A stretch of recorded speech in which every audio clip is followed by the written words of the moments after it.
دوستو doctor Stephen کوی کی کتاب 8 ہیبٹ کا ایک لیسن ہے اپنی آواز کا اظہار کیجیے۔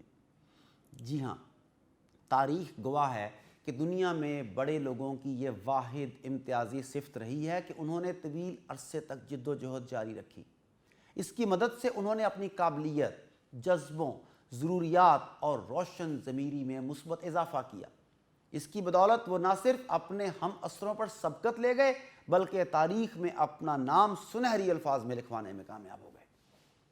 دوستو، آپ کی آواز ان 4 عناصر کی وجہ سے دور دور تک پہنچتی ہے: ویژن، ضمیر، جذبہ، نظم و ضبط۔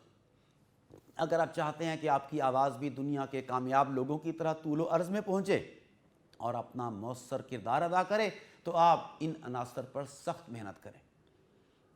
Number 1، vision. اس سے مراد خواب دیکھنے کی اہلیت ہے۔ جب بظاہر خواب کے خد و خال واضح نہ بھی ہوئے ہوں لیکن آپ کی آنکھ میں اس کی ایک صاف شبیہ ضرور موجود ہو، یہی ویژن ہے۔ ویژن تخیل کا وہ اظہار ہے جو ایک خیال کو عملی شکل ادا کرتا ہے۔ عظیم لوگ اپنے ساتھیوں، ورکرز کے اندر پوشیدہ ٹیلنٹ تلاش کر کے اس کو اپنے ہاتھوں سے تراشتے ہیں اور اس سے نت نئے کام لیتے ہیں۔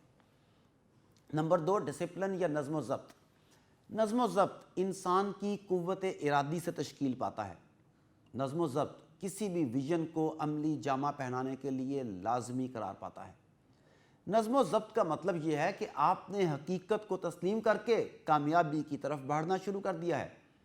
تاریخ گواہ ہے کہ چند مستثنیات کو چھوڑ کر تقریباً تمام ہی عظیم لوگ وہی کرتے ہیں جو ان کے دل کی آواز ہوتی ہے، نہ کہ وہ جو ان کے لیے کرنا آسان ہوتا ہے۔ تیسرے عنصر کی بات کریں تو ہے جذبہ۔ یہ نہ رکنے والی ایک اندرونی تحریک ہے جو دل سے نکلتی ہے۔ وہ لوگ جو کامیاب قرار پاتے ہیں اس بات پر یقین رکھتے ہیں کہ وہ اسی صورت میں بہترین مستقبل کی پیشین گوئی کر سکتے ہیں جب وہ اس کی بنیاد اپنے ہاتھ سے رکھیں۔ مؤثر لوگ جذبات سے مزین ہو کر دنیا میں اپنا فعال کردار اور مشن اس کا انتخاب کرتے ہیں۔ چوتھے نمبر پر ہے ضمیر۔ ضمیر کی آسان الفاظ میں تعریف یہ ہے کہ یہ وہ شعوری گائیڈ ہے جو آپ کو برائی اور بھلائی میں تمیز سکھاتا ہے۔ ہر مذہب اور ثقافت میں کچھ مقبول عام اخلاقی اور سماجی اقدار ہوتی ہیں جو انسان کو بتاتی ہیں کہ ایمانداری، عزت اور دوسروں کی بھلائی میں آپ کیا کردار ادا کر سکتے ہیں۔ یوں ضمیر لوگوں کی حوصلہ افزائی کرتا ہے کہ وہ اپنی اچھی چیز کو قربان کر کے بہترین کیسے حاصل کر سکتے ہیں۔ اگر آپ زندگی میں ان 4 عناصر کو متوازن طریقے سے استعمال کرنا شروع کر دیں تو اس میں کوئی شک نہیں، آپ اپنی آواز کو مؤثر بنا سکتے ہیں۔ زندگی میں کوئی بھی کام کرتے وقت آپ نے ان 4 سوالوں کے جوابات مثبت دینے ہیں۔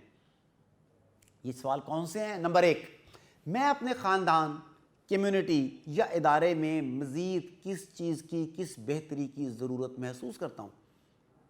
نمبر 2، اس ضرورت کو پورا کرنے کے لیے میرے پاس ٹیلنٹ یا صلاحیت موجود ہے یا نہیں؟ نمبر 3، کیا اس ضرورت کو پورا کرنے کے لیے میرے اندر جذبہ، پیشن بھی ہے یا نہیں؟ نمبر 4، کیا میرا ضمیر اس ضرورت کو پورا کرنے کی اجازت دیتا ہے؟ دوستو، آپ بھی خود سے یہ 4 سوال پوچھئے اور ان 4 سوالوں کا مثبت جواب یقیناً کامیابی کی نئی راہیں آپ کے لیے کھول دے گا۔ Good luck.